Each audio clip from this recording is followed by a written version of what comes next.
Chapter 21. Then Job replied, "Listen carefully to my words, let this be the consolation you give me.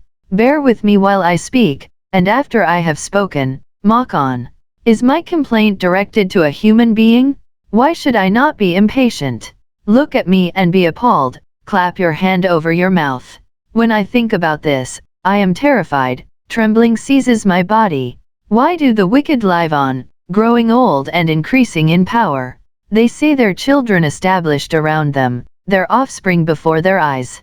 Their homes are safe and free from fear, the rod of God is not on them. Their bulls never fail to breed, their cows calve and do not miscarry. They send forth their children as a flock, their little ones dance about.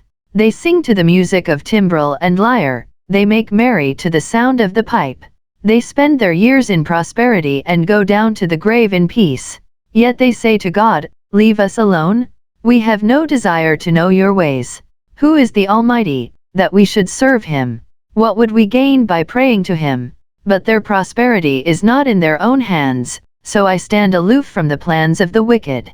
Yet how often is the lamp of the wicked snuffed out? How often does calamity come upon them, the fate God allots in his anger? How often are they like straw before the wind, like chaff swept away by a gale? It is said, God stores up the punishment of the wicked for their children. Let him repay the wicked, so that they themselves will experience it. Let their own eyes see their destruction, let them drink the cup of the wrath of the Almighty. For what do they care about the families they leave behind when their allotted months come to an end? Can anyone teach knowledge to God, since he judges even the highest? One person dies in full vigor, completely secure and at ease, well-nourished in body, bones rich with marrow. Another dies in bitterness of soul, never having enjoyed anything good. Side by side they lie in the dust, and worms cover them both. I know full well what you are thinking, the schemes by which you would wrong me. You say, where now is the house of the great, the tents where the wicked lived? Have you never questioned those who travel? Have you paid no regard to their accounts? That the wicked are spared from the day of calamity, that they are delivered from the day of wrath? Who denounces their conduct to their face? Who repays them for what they have done?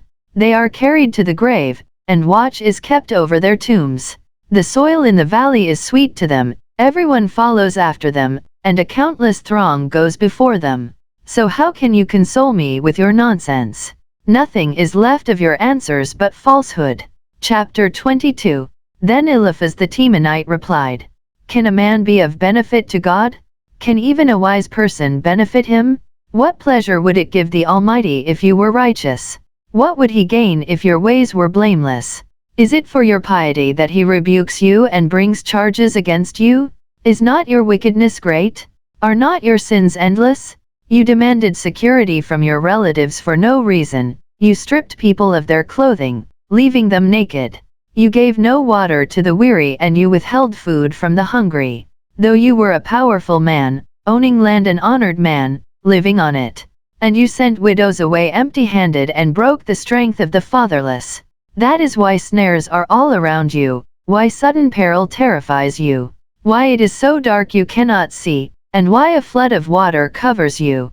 Is not God in the heights of heaven? And see how lofty are the highest stars. Yet you say, what does God know? Does he judge through such darkness? Thick clouds veil him, so he does not see us as he goes about in the vaulted heavens. Will you keep to the old path that the wicked have trod? They were carried off before their time, their foundations washed away by a flood. They said to God, leave us alone? What can the Almighty do to us? Yet it was he who filled their houses with good things, so I stand aloof from the plans of the wicked. The righteous see their ruin and rejoice, the innocent mock them, saying, surely our foes are destroyed, and fire devours their wealth. Submit to God and be at peace with him, in this way prosperity will come to you.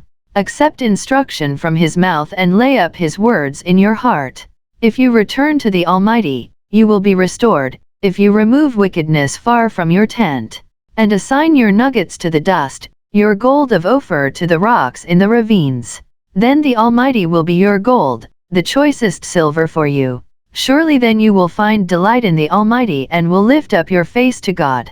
You will pray to him, and he will hear you, and you will fulfill your vows. What you decide on will be done, and light will shine on your ways. When people are brought low and you say, lift them up, then he will save the downcast.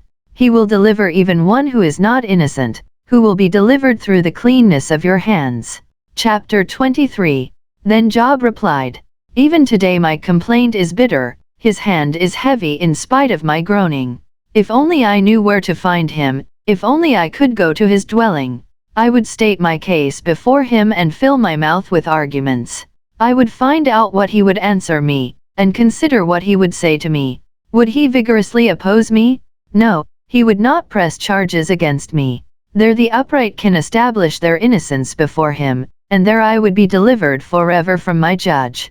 But if I go to the east, he is not there. If I go to the west, I do not find him. When he is at work in the north, I do not see him. When he turns to the south, I catch no glimpse of him.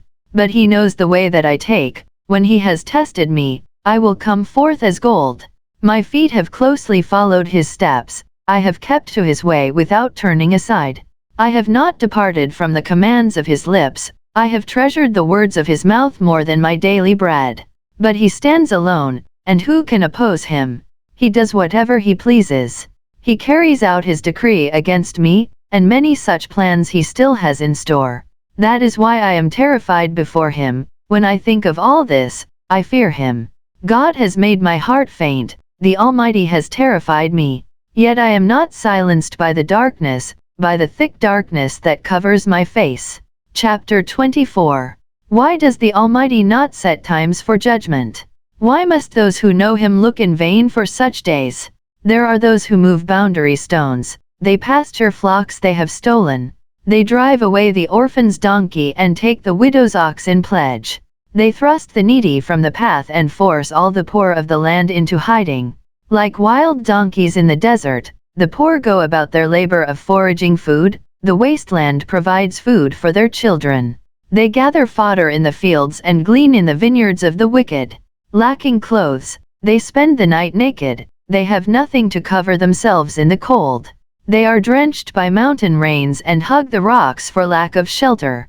The fatherless child is snatched from the breast. The infant of the poor is seized for a debt. Lacking clothes, they go about naked. They carry the sheaves, but still go hungry. They crush olives among the terraces. They tread the winepresses, yet suffer thirst.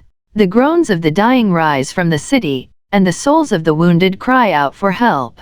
But God charges no one with wrongdoing.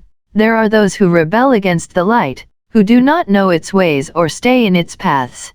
When daylight is gone, the murderer rises up, kills the poor and needy, and in the night steals forth like a thief.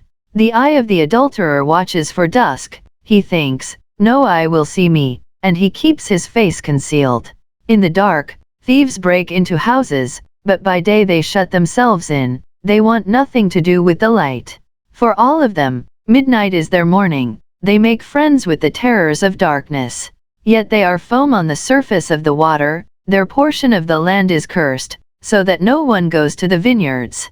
As heat and drought snatch away the melted snow, so the grave snatches away those who have sinned. The womb forgets them, the worm feasts on them. The wicked are no longer remembered but are broken like a tree. They prey on the barren and childless woman, and to the widow they show no kindness. But God drags away the mighty by his power. Though they become established, they have no assurance of life. He may let them rest in a feeling of security, but his eyes are on their ways. For a little while they are exalted, and then they are gone. They are brought low and gathered up like all others. They are cut off like heads of grain. If this is not so, who can prove me false and reduce my words to nothing?